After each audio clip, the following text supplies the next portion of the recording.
Hello friends, welcome to our YouTube channel learn with NH. आज के शानदार video के अंदर हम दोस्तों ग्राम विकास अधिकारी भर्ती परीक्षा से संबंधित एक महत्वपूर्ण टॉपिक डिस्कस करने वाले हैं, जो कि आपकी एग्ज़ाम की दृष्टि से काफ़ी ज़्यादा इंपॉर्टेंट है और यहाँ से काफ़ी सारे सवाल आपके एग्ज़ाम में पूछे जाएंगे।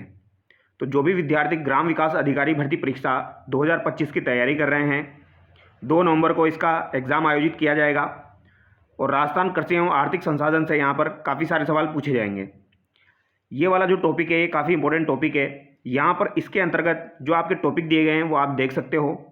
कलाम एकेडमी की बुकलेट से जो भी आपके महत्वपूर्ण एमसीक्यूज़ है वो हम यहाँ पर देखने वाले हैं। यहीं से ही आपके सवाल बन के आने वाले हैं। आपको आइडिया लगेगा किस तरीके के सवाल आपके एग्जाम में पूछे जाएंगे, जैसे कि राजस्थान की खाद एवं व्यावसायिक फसलें, यहाँ पर राजस्थान कृषि आधारित उद्योग से संबंधित सवाल पूछे जाएंगे। राजस्थान की वृहद सिंचाई परियोजनाएं, नदी घाटी परियोजनाओं से संबंधित सवाल पूछे जाएंगे। बंजर भूमि सूखा क्षेत्र विकास परियोजनाओं से संबंधित सवाल पूछे जाएंगे। इंदिरा गांधी नहर परियोजना से संबंधित सवाल यहाँ पर पूछे जाएंगे। और ये सभी के सभी टॉपिक आपके राजस्थान कृषि एवं आर्थिक संसाधन से संबंधित दिए गए हैं। तो इन टॉपिक्स को हम यहाँ पर डिस्कस करने वाले हैं और इनके ऑब्जेक्टिव सवाल हम यहाँ पर देखने वाले हैं, जो भी टॉपिक्स आपके यहाँ पर दिए गए हैं। तो पहला सवाल देखिए। पहला सवाल आपका है, राजस्थान में कृषि ऋतुएँ कितनी हैं? तो राजस्थान में अगर कृषि ऋतुएं आपसे पूछी जाए तो ये कितनी है दोस्तों? तो ये आपकी 3 ऋतुएं होती है। एक आपकी ग्रीष्म ऋतु, एक आपकी वर्षा ऋतु और एक आपकी शीत ऋतु। तो ये 3 ऋतुएं होती है। यहाँ पर ऑप्शन ए आपका सही हो जाएगा। अगला सवाल देखिए, निम्नांकित में से राजस्थान में जायद की फसल की सही अवधि कौन सी है? तो जायद की फसल की सही अवधि अगर आपसे पूछी जाए तो ये कौन सी हो जाएगी? आपकी मार्च से जून हो जाएगी। कौन सी हो जाएगी दोस्तों? मार्च से जून जो है ये जायद की फसल की आपकी अवधि हो जाएगी। अगला सवाल है, दुर्गापुरा केसर किसकी एक महत्वपूर्ण किस्म है? तो दुर्गापुरा केसर जो है ये किसकी एक किस्म हो जाएगी? तो ये काफ़ी बार एग्जाम में पूछी जा चुकी है। तरबूज की जो किस्म है उसका नाम हो जाएगा दुर्गापुरा केसर। निम्न में से कौन सी खरीफ की फसल है? तो इनमें से खरीफ की फसल आपकी कौन सी है? तो मक्का जो है दोस्तों ये आपकी खरीफ की फसल हो जाएगी। बी यहाँ पर आपका सही होगा। अगला सवाल देखिए, गेहूँ चना सरसों जो है ये आपकी रबी की फसलें हैं। राजस्थान में कौन सी तिलहन की फसल रबी के मौसम में बोई जाती है? तो ऐसी कौन सी तिलहन की फसल है जो कि आपकी रबी के मौसम में बोई जाती है? तो ये आपकी कौन सी हो जाएगी? सरसों हो जाएगी। सरसों जो है ये आपकी रबी की फसल के अंतर्गत आती है और आपकी तिलहन में बोई जाती है। राजस्थान में निम्न में से कौन सी रबी की फसल नहीं है? तो इसी प्रकार के सवाल आपके एग्जाम में बन के आने वाले हैं। पिछली बार भी आपके ऐसे सवाल पूछे गए थे। तो यहाँ पर कौन सी आपकी रबी की फसल नहीं है? तो रबी की फसल यहाँ पर बाजरा नहीं है। डी यहाँ पर आपका सही हो जाएगा। अगला सवाल देखिए, राजस्थान में निम्न में से कौन सी रबी मौसम की तिलहन फसलें हैं? तो रबी मौसम की तिलहन फसलें आपकी कौन कौन सी हो जाएगी? तो सरसों, तारामीरा और अलसी, ये आपकी रबी की मौसम की तिलहन की फसलें हैं। तो इनको याद रखिएगा। सरसों जो है ये रबी में आती है तिलहन में, तारामीरा रबी तिलहन में आती है, अलसी भी आपकी रबी तिलहन में आती है। ऑप्शन ए यहाँ पर आपका सही होगा। गेहूं के लिए उपयुक्त जलवायु है। तो गेहूं के लिए उपयुक्त जलवायु कौन सी हो जाएगी? महत्वपूर्ण सवाल है। गेहूं के लिए अगर आपसे उपयुक्त जलवायु पूछी जाए दोस्तों तो ये आपकी हो जाएगी समशीतोष्ण। ऑप्शन सी यहाँ पर आपका सही होगा। ठीक है, महत्वपूर्ण सवाल है, याद रखिएगा। राजस्थान में गेहूं की खेती के लिए लगभग कितने प्रतिशत भूमि का उपयोग किया जाता है? तो राजस्थान में गेहूं की खेती के लिए लगभग कितने प्रतिशत भूमि का उपयोग किया जाता है? 6%, 18%, 30% या फिर इनमें से कोई नहीं? तो दोस्तों गेहूं की खेती के लिए राजस्थान में लगभग 9% भूमि का प्रयोग किया जाता है। 9 पॉइंट समथिंग आपका है। तो यहाँ पर आपका राइट आंसर क्या हो जाएगा? इनमें से कोई नहीं हो जाएगा। ठीक है, ऑप्शन डी यहाँ पर आपका सही हो जाएगा। अगला सवाल देखिए, सोनालिका, गंगा, सुनहरी, चंबल 65 उच्च उत्पादक किस्में हैं। तो सोनालिका, गंगा, सुनहरी, चंबल 65 ये आपकी किसकी किस्में हो जाएगी? तो ये आपकी गेहूं की किस्में हो जाएगी। डी यहाँ पर आपका सही होगा। निम्न में से कौन सी गेहूं की किस्म है? तो इनमें से गेहूं की किस्म आपकी कौन सी हो जाएगी? तो अभी हमने देखा गंगा सुनहरी जो है ये आपकी किसकी किस्में हैं? गेहूं की किस्में हैं। ठीक है, राज्य के सर्वाधिक क्षेत्रफल पर बोई जाने वाली फसल कौन सी है? तो राज्य के सर्वाधिक क्षेत्रफल पर कौन सी फसल बोई जाती है? अगर यह सवाल आपसे पूछा जाए तो कौन सी बोई जाती है? बाजरा बोई जाती है सर्वाधिक क्षेत्रफल पर। राजस्थान में बाजरे का सर्वाधिक उत्पादन कहां से होता है? तो बाजरे का सर्वाधिक उत्पादन देखिए यहां पर उत्पादन पूछा गया है। सर्वाधिक उत्पादन कौन से जिले से आपका होता है? तो ये अलवर जिले से होता है। ऑप्शन बी यहाँ पर आपका सही होगा और ये आपका महत्वपूर्ण सवाल है, याद रखिएगा। ठीक है, राजस्थान में बाजरे का उत्पादन लगभग 45% के अप्रोक्स किया जाता है, लगभग 44.66%। तो ये आपको याद होना चाहिए, बाजरा, ठीक है, सर्वाधिक क्षेत्रफल पर बोई जाती है और बाजरे का सर्वाधिक उत्पादन आपका अलवर से होता है। अगला सवाल देखिए, हाल ही की रिपोर्ट के अनुसार राजस्थान भारत में बाजरा फसल के उत्पादन में किस स्थान पर है? तो बाजरा फसल के उत्पादन में राजस्थान जो है वो प्रथम स्थान पर है। ठीक है, राजस्थान जो है ये भारत में प्रथम स्थान पर है। माही कंचन और RCB 911 संकर किस्में किसकी है? तो माही कंचन जो है ये तो किसकी हो जाएगी? मक्का की हो जाएगी। और RCB 911 आपकी किसकी हो जाएगी? तो ये बाजरे की हो जाएगी। तो ये आप याद रखिएगा, RCB 911 जो है ये बाजरे की हो जाएगी। ये सवाल आपका एग्जाम में आ चुका है, लगभग ये सभी सवाल आपके एग्जाम्स में पूछे जा चुके हैं। निम्नलिखित में से कौन सी खरीफ फसल तथा उसके प्रमुख उत्पादक जिले सही सुमेलित है? तो यहाँ पर कौन से आपके सही सुमेलित है ये आपको बताना है। जैसे कि बाजरा जो है ये अलवर, बाड़मेर और जयपुर, ये बिल्कुल सही सुमेलित है, ऑप्शन ए यहाँ पर आपका सही हो जाएगा। मक्का जो है ये आपकी दक्षिण राजस्थान में की जाती है, तो सीकर, जाल और धौलपुर यहाँ पर नहीं होगा। मक्का कहाँ पर की जाती है? आपकी दक्षिणी राजस्थान में की जाती है, उदयपुर, मेवाड़ साइड में। निम्न में से कौन सी फसल राजस्थान अग्रणी उत्पादक है? ऐसी कौन सी फसल है जिसका राजस्थान अग्रणी उत्पादक है? तो ये कौन सी हो जाएगी? आपकी बाजरा हो जाएगी। बाजरे का राजस्थान में प्रथम स्थान है। अगला सवाल देखिए, सूची 1 को सूची 2 से सुमेलित करना है। सबसे पहले यहाँ पर गेहूं दिया गया है, तो गेहूं को सुमेलित कर लीजिए। गेहूं में आपका आ जाएगा राज 3077 3070, ये गेहूं की किस्म हो जाएगी। इसके अलावा अगर आपसे पूछी जाए जौ की किस्म कौन सी है, तो RD 2035 जो है ये जौ की किस्म हो जाएगी। बाजरे की किस्म कौन सी है? याद रखना, काफ़ी बार पूछी जाती है ये RHB 30, तो ये RHB 30 जो है ये काफ़ी बार एग्जाम में पूछी जा चुकी है, ये बाजरे की किस्म है। मक्का की किस्म माही कंचन हो जाएगी, बाजरे की RHB 30 हो जाएगी, जो कि RD 2035 हो जाएगी। कौन सी हो जाएगी? RD 2035, तो ये आपसे पूछी जा सकती है। और राज 3077 जो है ये गेहूं की किस्म हो जाएगी, ऑप्शन ए यहाँ पर आपका सही हो जाएगा। अगला सवाल देखिए, राजस्थान का मोटे अनाजों की दृष्टि से देश में स्थान है? तो मोटे अनाजों की दृष्टि से राजस्थान का देश में प्रथम स्थान है भैया। कौन सा स्थान है? प्रथम स्थान है। निम्नलिखित में से जौ की उन्नत किस्म है? तो वही सवाल जो कि अभी मैं आपको बता रहा था, जौ की उन्नत किस्म आपकी कौन सी हो जाएगी? तो यहाँ पर आपकी हो जाएगी राजकिरण, ऑप्शन ए यहाँ पर आपका सही हो जाएगा। तो याद रखिएगा, राजकिरण जो है ये किसकी किस्म है? जौ की किस्म है। तो अगर आपसे पूछा जाए राजकिरण किसकी किस्म है, तो जौ की किस्म है। राजकिरण और RD 57 किस फसल की उन्नत किस्म है? तो याद रखना, RD 57 और राजकिरण ये किसकी किस्म हो जाएगी? आपकी जौ की किस्म हो जाएगी। ऑप्शन ए यहाँ पर आपका सही होगा। राजस्थान में प्रमुख मक्का उत्पादक क्षेत्र हैं? तो राजस्थान में प्रमुख मक्का उत्पादक क्षेत्र में आपका मेवाड़ क्षेत्र आ जाएगा। दक्षिणी राजस्थान में आपकी मक्का बोई जाती है। इसी प्रकार के सवाल आपके एग्जाम में पूछे जाएंगे वीडियो के एग्जाम में। वीडियो के एग्जाम से संबंधित जो आपका एक कृषि वाला टॉपिक में जो भी टॉपिक दिए गए हैं, इन सभी के सवाल हम यहाँ पर देखने वाले हैं। ठीक है, इनमें से ही आपको काफ़ी सारे सवाल एग्जाम में देखने को मिल जाएंगे। मक्का उत्पादन का प्रमुख जिला युग्म है? तो मक्का उत्पादन कहाँ पर किया जाता है? दक्षिणी राजस्थान में किया जाता है, यानी कि यहाँ पर दक्षिणी राजस्थान अगर देखा जाए तो भीलवाड़ा, चित्तौड़ यहाँ पर आपका सही आंसर होगा। कृषि अनुसंधान केंद्र आपका कहाँ पर है मक्का का? तो बांसवाड़ा में है। मक्का का कृषि अनुसंधान केंद्र बांसवाड़ा में है। की ओर से विकसित संकुल किस्म माही कंचन किस फसल से संबंधित है? तो माही कंचन मक्का से संबंधित है। और अगर आपसे पूछा जाए मक्का अनुसंधान केंद्र कहाँ पर है, तो बांसवाड़ा में है। ये भी आप याद रखिएगा। ठीक है, बाजरा अनुसंधान केंद्र आपका कहाँ पर हो जाएगा? गुड्डा मालानी, बाड़मेर में हो जाएगा। तो वो भी आपसे पूछा जाता है। राजस्थान के किस संभाग में सर्वाधिक मक्का का उत्पादन होता है? तो कौन सा संभाग है जिसमें मक्का का सर्वाधिक उत्पादन होगा? तो दक्षिणी राजस्थान यानी कि उदयपुर संभाग में सर्वाधिक उत्पादन होता है। माही कंचन, माही धवल और मेगा किस्में किसकी है? तो माही कंचन, माही धवल आपको याद है, मेगा भी याद रख लेना। मेगा किस्म की भी किसकी हो जाएगी? तो ये मक्का की हो जाएगी। तो मेगा किस्म किसकी है? ये भी आपकी मक्का की हो जाएगी। ये भी आपको याद होनी चाहिए। माही कंचन, माही धवल आपको याद है। और एक आपकी होती है माही सुगंधा। माही सुगंधा जो है वो चावल की है। ठीक है, आगे देखिए, राजस्थान के किस भाग में मक्का का सर्वाधिक उत्पादन होता है? तो मक्का का सर्वाधिक उत्पादन दक्षिण राजस्थान में होता है। तो दक्षिण तथा दक्षिण पूर्वी राजस्थान। ठीक है, माही कंचन और RCB 911 संकर किस्में हैं? तो माही कंचन और RCB 911 ये अभी मैंने आपको बताया, माही कंचन तो मक्का की है और RCB 911 आपकी बाजरे की हो जाएगी। और ये काफ़ी बार एग्जाम में पूछी जाती है RCB 911।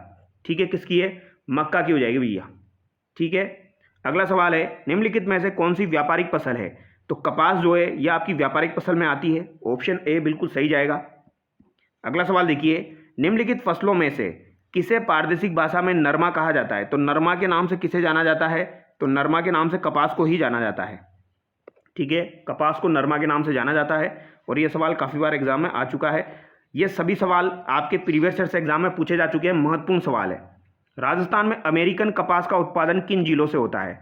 तो अमेरिकन कपास का उत्पादन हनुमानगढ़, श्रीगंगानगर और बांसवाड़ा से होता है। कहाँ से होता है? हनुमानगढ़ से, श्रीगंगानगर से और बांसवाड़ा से आपके अमेरिकन कपास का उत्पादन होता है। कौन सी कपास है? ये आपकी अमेरिकन कपास है, हनुमानगढ़, श्रीगंगानगर और आपका बांसवाड़ा। ठीक है, निम्नलिखित में से कौन सा जिला राज्य में अधिकतम कपास का उत्पादन करता है? तो अधिकतम कपास का उत्पादन कौन सा करेगा? तो हनुमानगढ़ जो है ये अधिकतम कपास का उत्पादन करता है। ऑप्शन के हिसाब से आंसर करना है।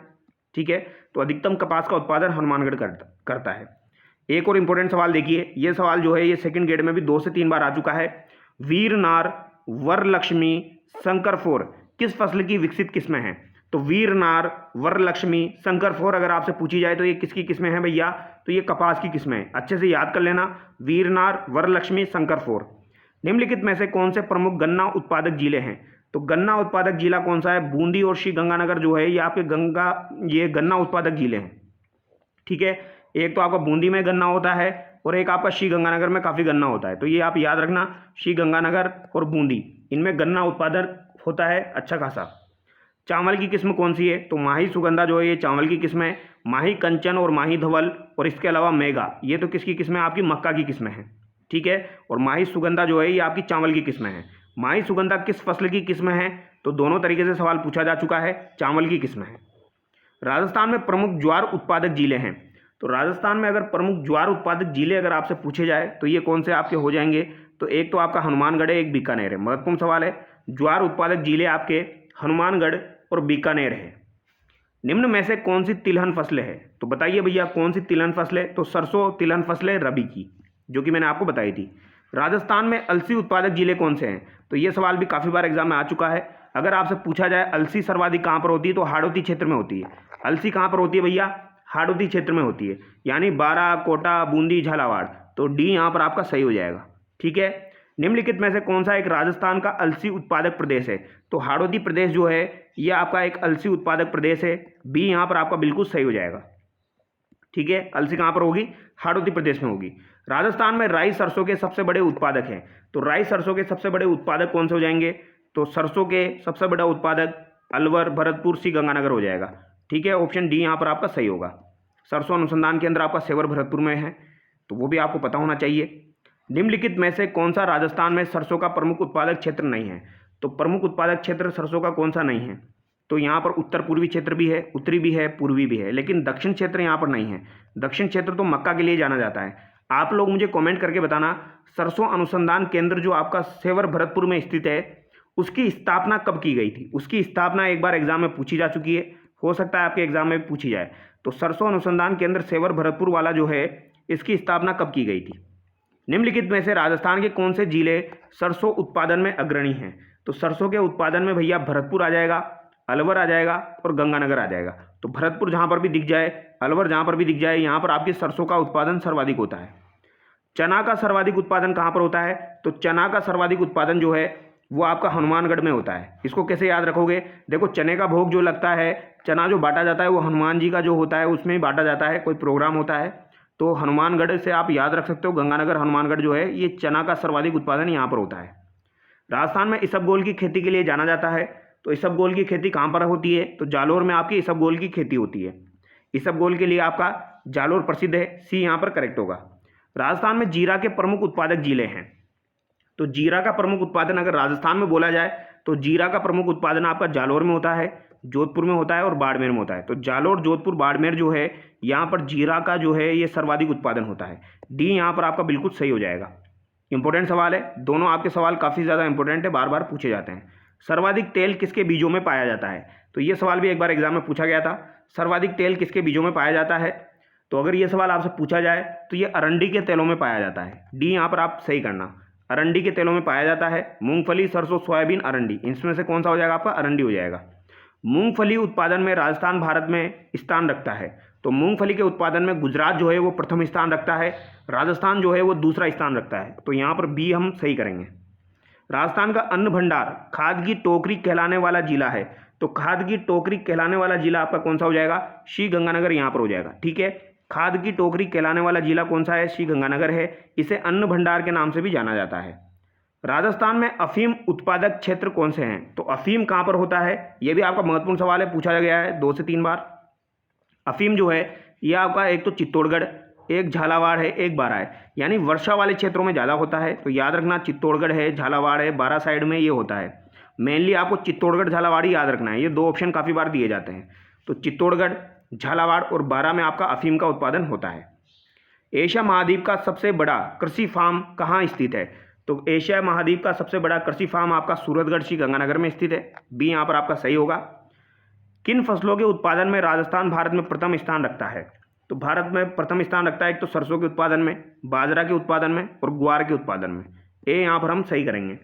सरसों, बाजरा और ग्वार के उत्पादन में ये जो है भारत प्रथम स्थान रखता, राजस्थान प्रथम स्थान रखता है भारत में। किन फसलों के उत्पादन में राजस्थान का भारत में प्रथम स्थान है? तो अभी हमने देखा क्या हो जाएगा, एक तो सरसों है, एक बाजरा है और एक आपका तिलहन है। ठीक है, तो सरसों, बाजरा, ग्वार और तिलहन में प्रथम स्थान रखता है राजस्थान भारत में। राजस्थान का कौन सी खाद्यान्न फसल के उत्पादन में भारत में प्रथम स्थान है?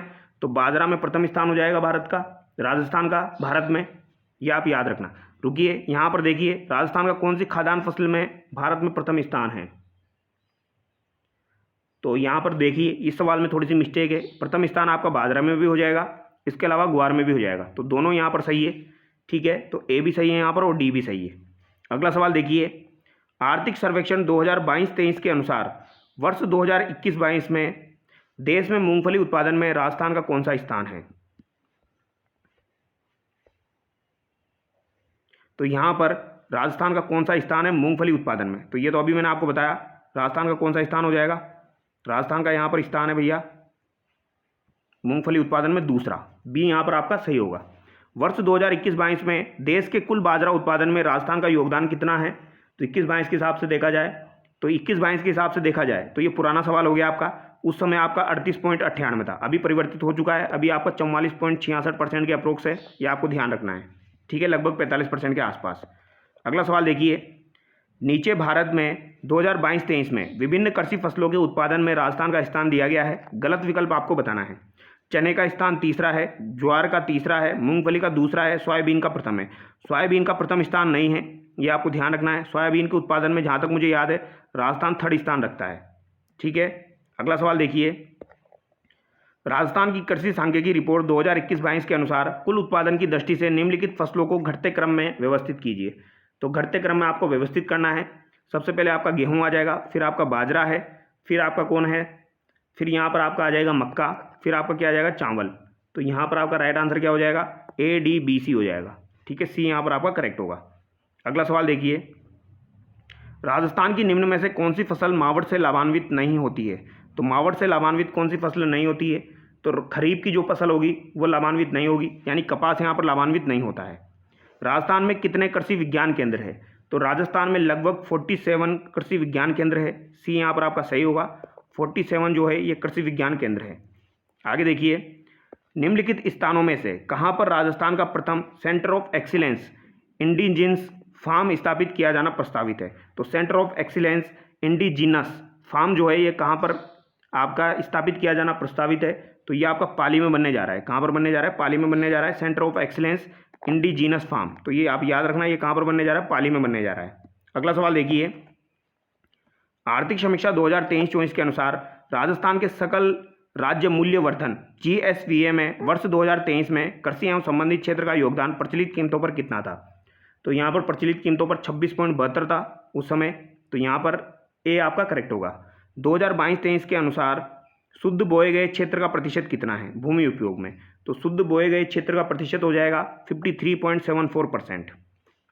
अगला सवाल है, भू उपयोग सांख्यिकी 2022-23 के अनुसार राजस्थान में वानिकी क्षेत्र निम्न है। तो वानिकी क्षेत्र यहाँ पर हो जाएगा 8.09%।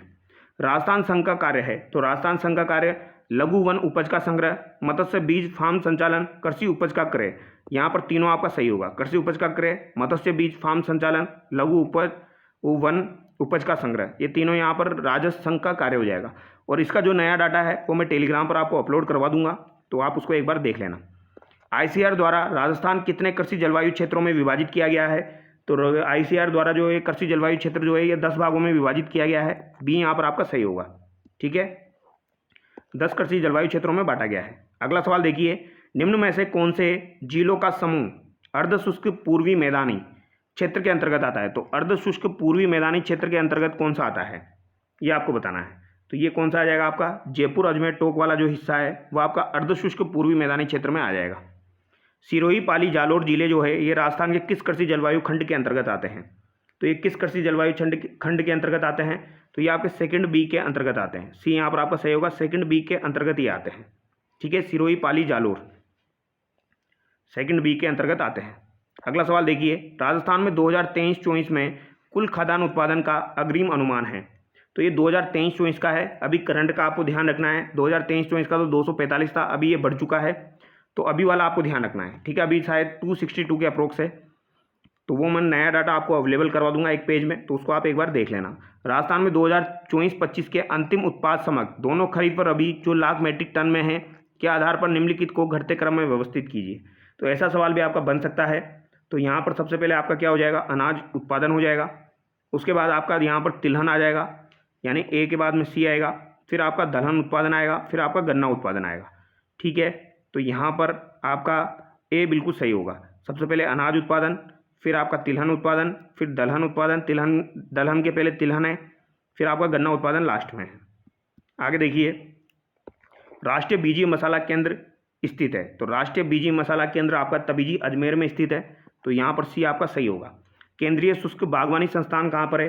तो केंद्रीय शुष्क बागवानी संस्थान बीकानेर में स्थित है। राष्ट्रीय सरसों अनुसंधान केंद्र आपका कहाँ पर है? तो सरसों अनुसंधान केंद्र सेवर भरतपुर में, और इसकी स्थापना कब की गई थी ये आप मुझे कमेंट करके बताएंगे। ये भी एक बार एग्जाम में पूछा जा चुका है, इसकी स्थापना कब की गई थी। अगला सवाल देखिए, राष्ट्रीय खाद्य सुरक्षा मिशन के अंतर्गत गेहूं हेतु कितने जिलों का चयन किया गया? तो गेहूं हेतु कितने जिलों का चयन किया गया है? तो गेहूं के लिए 14 जिलों का चयन किया गया है दोस्तों। गेहूं के लिए 14 जिलों का चयन किया गया है, और बाजरा की बात की जाए तो उसके लिए आपके 21 जिलों का चयन किया गया है। राष्ट्रीय कृषि विकास योजना कब शुरू की गई? तो राष्ट्रीय कृषि विकास योजना आपकी कब शुरू की गई? तो ये याद रखना इंपॉर्टेंट है। 2007-8 में आपकी राष्ट्रीय कृषि विकास योजना शुरू की गई थी, 2007-8 में। राजीव गांधी कृषक साथी सहायता योजना का उद्देश्य है? तो राजीव गांधी कृषक साथी सहायता योजना का उद्देश्य क्या हो जाएगा? दुर्घटना की स्थिति में मुआवजा प्रदान करना। ये सवाल अभी आपके शायद पुलिस के एग्जाम में या फिर आपके चतुर्थ श्रेणी के एग्जाम में पूछा गया था। तो राजीव गांधी कृषक साथी सहायता योजना का उद्देश्य क्या है? दुर्घटना की स्थिति में मुआवजा प्रदान करना। आगे देखिए, कौन सा युग्म असुमेलित है? यहाँ पर कौन सा युग्म असुमेलित है? तो ये आपको बताना है। राष्ट्रीय कृषि विस्तार एवं तकनीकी मिशन 2010 सही है। राष्ट्रीय टिकाऊ खेती मिशन आपका 2014-15 इंपॉर्टेंट है, याद रखना 2014-15 ये भी सही है आपका, और ये भी सही है। ठीक है, कृषि विस्तार एवं तकनीकी मिशन 2010 का है। राष्ट्रीय टिकाऊ खेती मिशन 2014-15 का है। मृदा स्वास्थ्य कार्ड 2015 में सूरतगढ़ से शुरू किया गया था, और प्रधानमंत्री कृषि सिंचाई योजना 2018 ना होकर ये 2015 आपका होगा। तो ये आपका गलत हो गया, यानी डी यहाँ पर गलत है, सी भी आपका सही है। अगला सवाल देखिए, प्रधानमंत्री फसल बीमा योजना में खरीफ फसलों पर प्रीमियम देय है? तो खरीफ की फसलों पर प्रीमियम कितना देय है? तो खरीफ जो है ये रबी से बड़ा है। ठीक है, खरीफ जो है ये रबी से बड़ा है नाम में, तो इस तरीके से आपको याद रखना है। इसका कितना हो जाएगा? 2% हो जाएगा, और रबी का कितना हो जाएगा? 1.5% हो जाएगा। ठीक है, आगे देखिए, प्रधानमंत्री फसल बीमा योजना के अंतर्गत वार्षिक वाणिज्यिक उद्यानिकी फसलों की प्रीमियम दर है? तो ये प्रीमियम दर लगभग 5% है। प्रधानमंत्री फसल बीमा योजना के अंतर्गत वार्षिक वाणिज्यिक उद्यानिकी फसलों की प्रीमियम दर 5% है। निम्न में से असुमेलित युग्म है? राष्ट्रीय बीज निगम 1963, कृषि मूल्य आयोग 1965, भारतीय राज्य फार्म निगम 1969, राष्ट्रीय कृषि एवं ग्रामीण विकास बैंक 1972। तो ये राष्ट्रीय कृषि एवं ग्रामीण विकास बैंक 1972 नहीं है, ये गलत हो जाएगा आपका। 80 में डी आपका बिल्कुल गलत है। राज्य फार्म निगम 1969 सही है, कृषि मूल्य आयोग 1965 सही है, बीज निगम 1963 सही है। राष्ट्रीय कृषि एवं ग्रामीण विकास बैंक ये 1972 ना होकर ये शायद 1981-82 है आपका। राष्ट्रीय कृषि बीमा योजना की शुरुआत कब की गई थी? तो कृषि बीमा योजना की शुरुआत आपकी 1999 से 2000 में की गई थी। कृषि बीमा योजना की शुरुआत कब की गई? 1999-2000 में की गई थी, ये आप याद रखना, पूछी जाएगी। कृषि बीमा योजना की शुरुआत कब की गई? 1999 से 2000 में की गई। किसान क्रेडिट कार्ड योजना कब शुरू की गई? तो ये आपकी 1998 से 99 में शुरू की गई थी किसान क्रेडिट कार्ड योजना। ठीक है, अगला सवाल है, राजस्थान में जीरो बजट नेचुरल फार्मिंग शुरू की गई। तो जीरो बजट नेचुरल फार्मिंग आपकी कब शुरू की गई थी? तो ये आपकी 2019-20 में शुरू की गई है जीरो बजट नेचुरल फार्मिंग। ठीक है। तो जीरो बजट नेचुरल फार्मिंग 2019-20 में शुरू हुई है। राजस्थान में कृषि प्रसंस्करण, कृषि व्यवसाय एवं निर्यात प्रोत्साहन नीति कब जारी की गई? ये सवाल भी काफ़ी बार पूछा जाता है। कृषि प्रसंस्करण, कृषि व्यवसाय और निर्यात प्रोत्साहन नीति जारी की गई थी कृषि को लेकर, यह आपकी 2019 में जारी की गई थी, ठीक है। और इसके लिए आपके एक कृषक कल्याण कोष का गठन किया गया था। तो ये कृषक कल्याण कोष का गठन कब किया गया था, ये भी पूछा जाता है। तो ये आपका 16 दिसंबर 2019 को किया गया था। 16 दिसंबर 2019 को कृषक कल्याण कोष का गठन किया गया था। राजस्थान में सब्जी उत्कृष्टता केंद्र आपका कहाँ पर स्थापित है? तो सब्जी उत्कृष्टता केंद्र अगर आपसे पूछा जाए तो ये कहाँ पर हो जाएगा? बूंदी में हो जाएगा। बूंदी में आपका सब्जी उत्कृष्टता केंद्र स्थित है। इंद्रधनुष क्रांति का संबंध किससे है? तो इंद्रधनुष क्रांति का संबंध कृषि एवं संबंधित क्षेत्रों से हो जाएगा। डी यहाँ पर आपका सही हो जाएगा। हरित क्रांति का संबंध किससे है? तो हरित क्रांति का संबंध आपका कृषि के विकास से हो जाएगा, ठीक है। और ऑपरेशन फ्लड यानी कि आपका जो सफ़ेद क्रांति हुई थी, इसका संबंध किससे है? ठीक है, सॉरी, ये आपकी ऑपरेशन फ्लड जो है इसका संबंध तो आपका किससे हो जाएगा? श्वेत क्रांति से हो जाएगा। बी यहाँ पर आपका सही होगा, श्वेत क्रांति से हो जाएगा, ठीक है। दूध से इसका संबंध है ऑपरेशन फ्लड का, ठीक है। तो ये आपको ध्यान रखना है। इसके अलावा आप अगला टॉपिक देखिए, आप उसके सवाल देखिए। राजस्थान के किस जिला औद्योगिक केंद्र में सर्वाधिक बड़े पैमाने के उद्योग कार्यरत है? एक ही वीडियो में सारे टॉपिक मैं आपको करवाने वाला हूं, जो भी यहाँ पर दिए गए हैं, जो मैंने आपको स्टार्टिंग में बताए थे। राजस्थान के किस जिला औद्योगिक केंद्र में सर्वाधिक बड़े पैमाने पर उद्योग कार्यरत है? तो अलवर भिवाड़ी में आपके सर्वाधिक उद्योग कार्यरत है। राजस्थान का मैनचेस्टर किसे कहा जाता है? भीलवाड़ा को कहा जाता है राजस्थान का मैनचेस्टर। निम्नलिखित में से किस वर्ष में राजस्थान की पहली कपड़ा मिल द कृष्णा मिल ब्यावर में स्थापित की गई थी? तो कृष्णा मिल ब्यावर में आपकी 1889 में स्थापित की गई थी, 1889 में, ठीक है। कहाँ पर स्थापित की गई थी? कृष्णा मिल ब्यावर में स्थापित की गई थी और पहली कपड़ा मिल थी। तो राजस्थान में स्थापित पहली सूती वस्त्र मिल कौन सी है? तो ये कृष्णा मिल है, जिसकी स्थापना कब हुई थी? 1889 में हुई थी, ठीक है। अगला सवाल देखिए, यहां पर आपको मिलान करना है उदयपुर, नागौर, भीलवाड़ा, कोटा। तो यहां पर मिलान कीजिए। यहां पर आपका राइट आंसर क्या हो जाएगा? उदयपुर में तो आपका सीसा दस्ता हो जाएगा, उदयपुर में सीसा दस्ता हो जाएगा। नागौर की बात की जाए तो सफ़ेद सीमेंट आपका नागौर का हो जाएगा। भीलवाड़ा में आपका वस्त्र उद्योग हो जाएगा। कोटा में आपका रसायन हो जाएगा। तो यहाँ पर ऑप्शन डी आपका बिल्कुल सही हो जाएगा। अगला सवाल देखिए, यहाँ पर भी आपको मिलान करना है। Edward mill, Rajasthan textile mill, Shardul textile mill, Mewar textile mill. तो मेवाड़ टेक्सटाइल मिल काफ़ी ज़्यादा इंपॉर्टेंट है, ये आपकी भीलवाड़ा में स्थित है। देखो नाम में तो इसके मेवाड़ आ रहा है, लेकिन ये मेवाड़ में ना होकर ये कहाँ पर है? आपकी भीलवाड़ा में है, ठीक है। शार्दुल टेक्सटाइल मिल आपकी श्री गंगानगर में हो जाएगी। और राजस्थान टेक्सटाइल मिल जो है ये आपकी भवानी मंडी में हो जाएगी। और एडवर्ड मिल कहाँ पर है? एडवर्ड मिल आपकी याद रखना ब्यावर में हो जाएगी। काफ़ी ज़्यादा इंपॉर्टेंट है, पूछी जाती है। तो यहाँ पर आपका राइट आंसर क्या हो जाएगा? ए में तो 4 हो जाएगा, बी में फर्स्ट है, और आपका सी में थर्ड है, सी में आपका थर्ड हो जाएगा, डी में आपका सेकंड हो जाएगा। तो यहाँ पर आपका राइट आंसर क्या हो जाएगा? ऑप्शन सी यहाँ पर आपका सही हो जाएगा। कपड़े उद्योग की श्री गोपाल इंडस्ट्रीज वो महालक्ष्मी मिल्स क्रमशः राजस्थान के निम्नलिखित में से किस जगह स्थित है? यानी अलग अलग नाम पूछा गया है। गोपाल इंडस्ट्री आपकी कहाँ पर स्थित है? कपड़े की, गोपाल वाली और एक महालक्ष्मी वाली। तो गोपाल वाली तो कोटा में हो जाएगी, महालक्ष्मी वाली कहाँ पर हो जाएगी? ब्यावर में हो जाएगी। तो यहाँ पर सी आपका सही होगा। तो याद रखना, गोपाल कोटा में है, महालक्ष्मी मिल ब्यावर में है। Rajasthan spinning and weaving mills limited का संयंत्र स्थित है। तो राजस्थान स्पिनिंग एंड वीविंग मिल का संयंत्र कहाँ पर स्थापित है? तो इसका संयंत्र कहाँ पर हो जाएगा? यह आपका केवल गुलाबपुरा में हो जाएगा। कहाँ पर हो जाएगा? केवल गुलाबपुरा में हो जाएगा। Rajasthan spinning and weaving mills limited का संयंत्र। निम्नलिखित में से कौन सा यहाँ पर आपका सुमेलित नहीं है? महाराजा उमेद मिल जोधपुर दिया गया, जो कि गलत है। उमेद मिल आपकी कहाँ पर है? ये पाली में है। महाराजा उमेद मिल कहाँ पर है? पाली में है, तो ये गलत हो जाएगा। Rajasthan spinning and weaving mills Gulabpura बिल्कुल सही है। शार्दुल टेक्सटाइल मिल श्री गंगानगर सही है। मेवाड़ टेक्सटाइल मिल आपकी भीलवाड़ा सही है। ए यहाँ पर आपका गलत हो जाएगा। कपड़े उद्योग की यह भी हम डिस्कस कर चुके हैं, कोटा ब्यावर। अब यहाँ पर आपको देखना है कौन सा यहाँ पर सुमेलित नहीं है। मेवाड़ टेक्सटाइल मिल उदयपुर दिया गया, जो कि गलत है, यह आपकी भीलवाड़ा में है। राजस्थान टेक्सटाइल मिल भवानी मंडी, याद रखना, राजस्थान टेक्सटाइल मिल भवानी मंडी में है। एडवर्ड मिल ब्यावर में, शार्दुल टेक्सटाइल मिल श्री गंगानगर में। अगला सवाल देखिए, गंगानगर शुगर मिल्स लिमिटेड ने चुकंदर से चीनी बनाना कब प्रारंभ किया? तो गंगानगर शुगर मिल जो है, इसने चुकंदर से चीनी बनाना शुरू किया था। तो ये कब शुरू किया गया था? तो चुकंदर से चीनी बनाना 1968 में इन्होंने शुरू किया था। सी यहाँ पर आपका सही होगा। और यकीन मानिए ये सवाल आपका काफ़ी बार एग्जाम में आ चुका है। अगला सवाल देखिए, यहाँ पर भी आपको सुमेलित करना है। डर्बी टेक्सटाइल मिल आपकी कौन सी है? तो डर्बी टेक्सटाइल मिल आपकी कहाँ पर है? जोधपुर में है। डर्बी जोधपुर में है।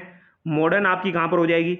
मॉडर्न आपकी हो जाएगी अलवर में, मॉडर्न सिंटेक्स आपकी अलवर लिमिटेड हो जाएगी।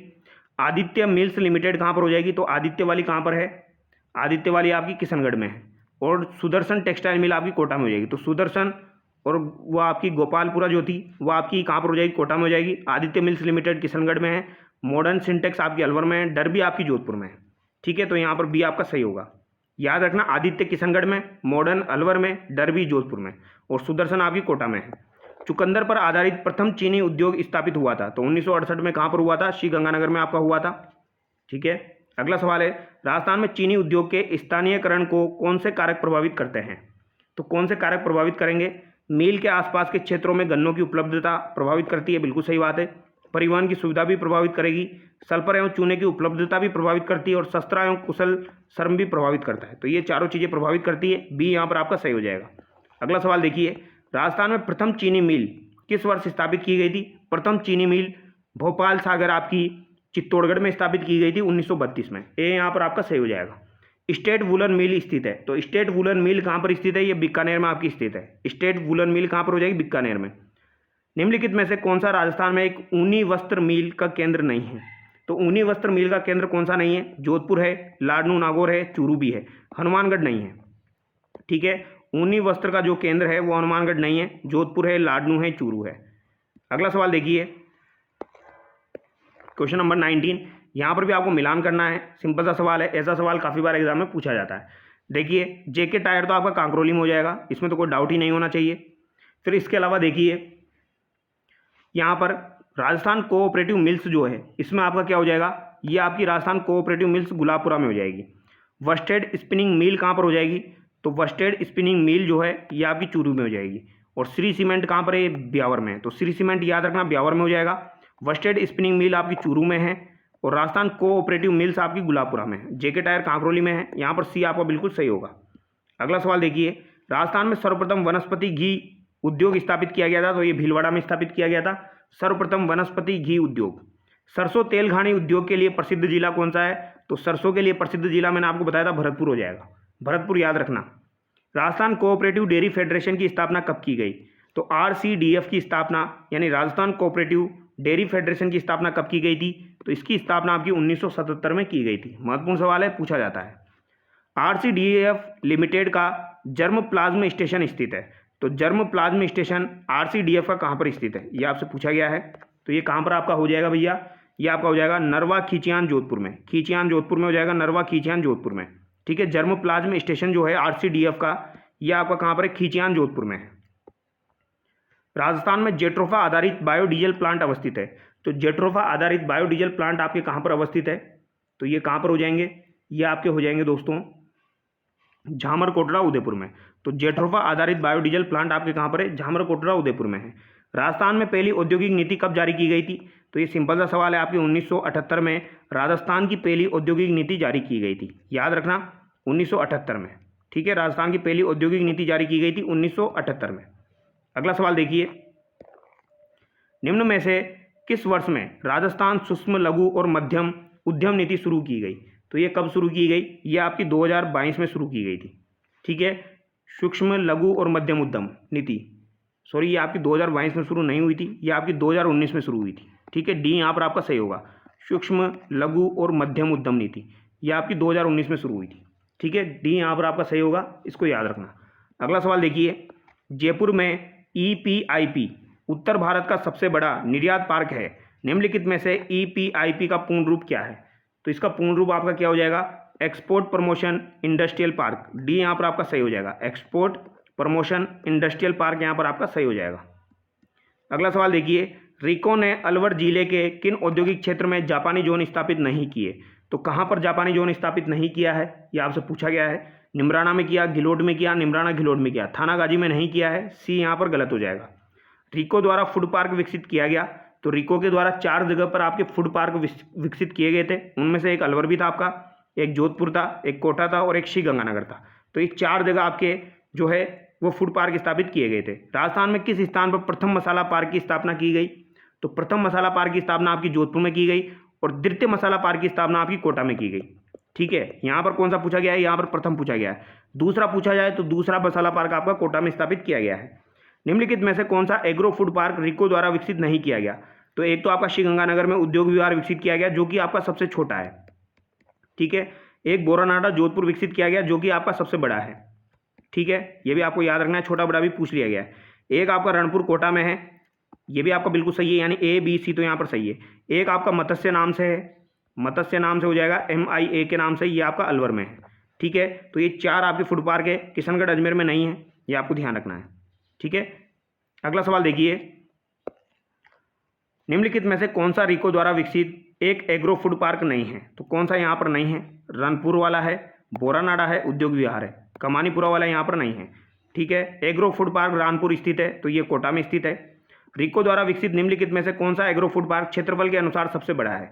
तो क्षेत्रफल के अनुसार सबसे बड़ा अगर आपसे पूछा जाए तो ये कौन सा हो जाएगा? बोरानाडा जोधपुर वाला हो जाएगा। Green tech mega food park Rajasthan के निम्नलिखित में से किस जिले में है? तो green tech mega food park Rajasthan की किस जिले में है? तो ये आपका अजमेर जिले में हो जाएगा। ये आपको याद रखना, मेगा फूड पार्क है ये, ठीक है। ये कौन सा पार्क है आपका? मेगा फूड पार्क जो है ये आपका कहाँ पर हो जाएगा? ये आपका अजमेर में हो जाएगा। Green tech mega food park Ajmer में हो जाएगा। रिको ने किस स्थान पर जापानी औद्योगिक क्षेत्र विकसित किया? तो जापानी औद्योगिक क्षेत्र जो है ये निमराना में विकसित किया है। कहाँ पर विकसित किया है? निमराना में विकसित किया है। रिको की स्थापना कब हुई थी? तो रिको की स्थापना आपकी 1 जनवरी 1980 को हुई थी। याद रखना कब हुई थी? 1 जनवरी 1980 को रिको की स्थापना हुई थी। अगला सवाल देखिए, निम्नलिखित में से राजस्थान वित्त निगम द्वारा संचालित योजना है? तो राजस्थान वित्त निगम द्वारा संचालित योजना कौन सी है? सेमपैक्स योजना है, सिल्वर कार्ड है, गोल्ड कार्ड है। तो ये सभी की सभी जो है ये आपके राजस्थान वित्त निगम के द्वारा संचालित है, ठीक है। अब अगले टॉपिक के सवाल देखिए, राजस्थान देश के सतही जल संसाधन का कितने प्रतिशत भाग रखता है? तो सतही जल संसाधन की बात की जाए तो राजस्थान जो है ये 1.16% भाग रखता है। महत्वपूर्ण सवाल है, पूछा जा सकता है, ठीक है। सतही जल का कितना भाग रखेगा? 1.16%। राजस्थान में कुल सिंचित क्षेत्र का सबसे बड़ा भाग किस जिले में है? जहाँ पर सबसे ज़्यादा सिंचाई होती है आपकी, तो सबसे ज़्यादा सिंचाई आपकी श्रीगंगानगर में होती है।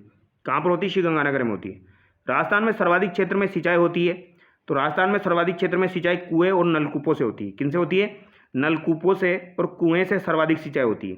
कुएं और नलकूप से सिंचाई करने की दृष्टि से सबसे प्रमुख जिला है, तो कुएं और नलकूप से सिंचाई करने की दृष्टि से सबसे प्रमुख जिला आपका कौन सा है? जयपुर है। राजस्थान में सिंचाई का मुख्य स्रोत क्या हो जाएगा? तो नलकूप हो जाएंगे, ये आपको याद होना चाहिए, नलकूप। राजस्थान में नहर सिंचाई में किस जिले का प्रथम स्थान है? तो नहर सिंचाई में किस जिले का प्रथम स्थान हो जाएगा? तो नहरों से सिंचाई श्रीगंगानगर में सर्वाधिक आपकी की जाती है, ठीक है। राजस्थान में तालाब द्वारा सिंचाई कहाँ पर की जाती है? तो तालाब द्वारा सर्वाधिक सिंचाई आपकी भीलवाड़ा में होती है, ठीक है। तालाब द्वारा सर्वाधिक सिंचाई भीलवाड़ा में होती है। अगला सवाल देखिए, बहुउद्देशीय नदी घाटी परियोजना के उद्देश्य में शामिल होता है? तो इसके उद्देश्य में जल विद्युत उत्पादन, सिंचाई, पेयजल आपूर्ति, वृक्षारोपण, भूमिगत जल स्तर, पर्यटन में वृद्धि, इसके अलावा बाढ़ व मृदा अपरदन पर नियंत्रण। यहाँ पर आपका बाढ़ है, बाढ़ व मृदा अपरदन पर नियंत्रण, उपरोक्त सभी यहाँ पर आपका सही हो जाएगा। राजस्थान में भाखड़ा नहर द्वारा सिंचित क्षेत्र का प्रतिशत कितना है? तो भाखड़ा नहर परियोजना जो है उससे राजस्थान में सिंचित क्षेत्र कितना प्रतिशत है? तो ये आपका 15.22% है, यानी कि 15 से 16%। 15.22% आपको याद रखना है, ये राजस्थान का हिस्सा है। यहाँ पर आपको बताना है कौन सी परियोजना जो है उसमें भाग लेने वाले राज्य कौन कौन से हैं। जैसे कि चंबल परियोजना में आपका राजस्थान और MP हो जाएगा, ठीक है। माही बजाज सागर में राजस्थान और गुजरात आपका हो जाएगा। सिद्धमुख परियोजना में केवल राजस्थान हो जाएगा। व्यास परियोजना में पंजाब, हरियाणा, राजस्थान तीनों हो जाएंगे। पंजाब, हरियाणा, राजस्थान यहाँ पर तीन हो जाएंगे। बी यहाँ पर आपका सही होगा। अगला सवाल देखिए, निम्न में से चंबल परियोजना का कौन सा बांध राजस्थान में नहीं है? तो राजस्थान में कौन सा बांध चंबल परियोजना का नहीं है? तो गांधी सागर जो बांध है ये आपको प्रथम चरण में बना था और ये राजस्थान में नहीं है। ये कहाँ पर है आपका? ये मंदसौर MP में है, ठीक है। चंबल घाटी विकास योजना एक संयुक्त बहुउद्देशीय परियोजना है जिसके पानी और बिजली में बराबर के हिस्सेदार हैं। तो चंबल घाटी राजस्थान और मध्य प्रदेश का 50-50% है। गांधी सागर बांध की ऊंचाई कितनी है? तो 62 मीटर इसकी ऊंचाई है, ये भी आप याद रखना, ये भी एक बार एग्जाम में पूछा गया था। निम्नलिखित कथनों पर विचार कीजिए तथा नीचे दिए गए कूट से सही उत्तर का चयन कीजिए। चंबल परियोजना मध्य प्रदेश और राजस्थान का संयुक्त उपक्रम है, बिल्कुल सही है। गांधी सागर बांध का निर्माण प्रथम चरण में हुआ था, बिल्कुल सही है। जवाहर सागर बांध का निर्माण द्वितीय चरण में नहीं हुआ, तीसरे चरण में हुआ था। तो यहाँ पर दोनों सही है आपके, 1 और 2, थर्ड यहाँ पर गलत है, ठीक है।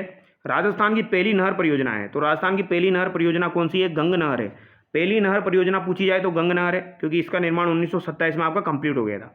1927 में इसका उद्घाटन कर दिया गया था। अगला सवाल देखिए, राजस्थान में पहली बार निम्न में से किस परियोजना में फव्वारा सिंचाई व्यवस्था को अनिवार्य किया गया? तो फव्वारा सिंचाई व्यवस्था को नर्मदा कैनाल में आपका अनिवार्य किया गया था। अगला सवाल देखिए, यहाँ पर ये पूछा गया है जो आपका मानचित्र दर्शाया गया है इसमें इनमें से कौन सी मानचित्र को सही नहीं दर्शाया गया है। ठीक है, 1 2 3 4 यहाँ पर दिया गया है। 1 पे आपकी माही बजाज सागर, 2 पे आपका चंबल, 3 पे आपका बीसलपुर और चौथे पे सिद्धमुख दिया गया है। तो थर्ड पे आपका बीसलपुर बिल्कुल गलत है क्योंकि बीसलपुर आपका टोक में हो जाएगा, तो ये आपका गलत हो जाएगा। अगला सवाल देखिए, सिद्धमुख परियोजना जो है इससे लाभान्वित जिले आपके कौन से? हनुमानगढ़ चूरू है। नर्मदा से आपके लाभान्वित जिले कौन से हो जाएंगे? जालोर और बाड़मेर आपके नर्मदा से लाभान्वित जिले हैं। जवाई से लाभान्वित जिले आपके जालोर, पाली, जोधपुर हो जाएंगे। जाखम से उदयपुर, प्रतापगढ़ हो जाएंगे। जाखम बांध जो है ये आपका प्रतापगढ़ में बना हुआ है, इसकी ऊंचाई 81 मीटर है। तो यहाँ पर आपका राइट आंसर क्या हो जाएगा दोस्तों? ऑप्शन ए ही यहाँ पर आपका सही हो जाएगा। अगला सवाल देखिए, जाखम बहुउद्देशीय परियोजना कहाँ पर है? प्रतापगढ़ की हो जाएगी, 81 मीटर इसकी ऊंचाई है। अब अगला सवाल देखिए, राजस्थान में बंजर भूमि विकास कार्यक्रम क्रियान्वित होता है। तो ये आपके सूखे से संबंधित सवाल है। बंजर भूमि विकास कार्यक्रम आपका जो है ये कौन क्रियान्वित करता है? ऐसा सवाल आपका बन सकता है। तो ये ग्रामीण विकास एवं पंचायती राज विभाग के द्वारा क्रियान्वित किया जाता है। तो ग्रामीण विकास एवं पंचायती राज विभाग के द्वारा आपका बंजर भूमि विकास कार्यक्रम जो है ये क्रियान्वित किया जाता है। मरु विकास बोर्ड की स्थापना कब की गई थी? तो 1966 में मरु विकास बोर्ड की स्थापना की गई थी। ठीक है, यहाँ पर पूछा गया है मरु विकास बोर्ड, यहाँ पर बोर्ड के बारे में बात हो रही है। अगर मरु विकास कार्यक्रम पूछा जाए तो उसकी शुरुआत 1977-78 में हुई थी। कार्यक्रम पूछा जाए तो 77-78, मरु बोर्ड पूछा जाए तो 1966। तो याद रखना ये सवाल भी एक बार एग्जाम में टपक चुका है। तो 1966 आपका सही होगा। मरु विकास बोर्ड की स्थापना 1966 में हुई थी। कौन सा सम्मेलन मरुस्थलीकरण की रोकथाम के लिए कार्य करता है? तो मरुस्थलीकरण की रोकथाम के लिए UNCCD कार्य करता है। काफ़ी बार ये सवाल एग्जाम में आ चुका है, UNCCD। राजस्थान में सूखा संभावित क्षेत्र कार्यक्रम किस वर्ष आरंभ किया गया? तो 1974-75 में ये राजस्थान में आरंभ किया गया था। सूखा संभावित क्षेत्र कार्यक्रम राजस्थान के 11 जिलों में ये आरंभ किया गया था। राजस्थान में संचालित सूखा संभावित क्षेत्र कार्यक्रम की वित्तीय व्यवस्था के लिए केंद्र और राज्य का हिस्सा कितना है? तो ये जो सूखा संभाव्य कार्यक्रम 1974-75 में आपका शुरू हुआ था, इसमें राजस्थान और आपका दोस्तों केंद्र का कितना हिस्सा है? तो केंद्र का 75% है, राजस्थान का 25% है। ठीक है, 75-25 हो जाएगा। केंद्र का 75 है यानी केंद्र का ज़्यादा है और राजस्थान का 25 है। राजस्थान में सूखा संभावित क्षेत्र कार्यक्रम का संबंध किस गतिविधि से नहीं है? तो सूखा संभावित क्षेत्र कार्यक्रम जो चलाया जा रहा है इसका संबंध कौन सी गतिविधि से नहीं है? तो मिट्टी व नमी का संरक्षण करना, वृक्षारोपण करना, जल संसाधनों का विकास करना, लेकिन गरीबी निवारण का इससे कोई संबंध नहीं है। राजस्थान में मरु विकास कार्यक्रम किस सन में प्रारंभ हुआ? तो मैंने अभी बताया मरु विकास बोर्ड पूछा जाए तो 1966 करना, मरु विकास कार्यक्रम पूछा जाए तो 1977-78 करना। ठीक है, ये आपका 16 जिलों में चलाया जा रहा है, ये आपको ध्यान रखना होना चाहिए। मरु विकास कार्यक्रम 1 अप्रैल 1999 से केंद्र और राज्य के बीच वित्तीय सहयोग का अनुपात है। देखिए जब ये शुरुआत की गई थी तब यहाँ पर 50-50 था, लेकिन 1 अप्रैल 1999 को 75-25 यहाँ पर कर दिया गया है, ये आपको ध्यान होना चाहिए। केंद्र और राज्य का हिस्सा तो वर्तमान में 75-25 है। किसके द्वारा command area development programme CADP जो है आपका प्रारंभ किया गया था? तो CADP किसके द्वारा प्रारंभ किया गया? भारत सरकार और आपके वर्ल्ड बैंक के द्वारा CADP जो प्रोग्राम है ये प्रारंभ किया गया है, ये आपको याद होना चाहिए।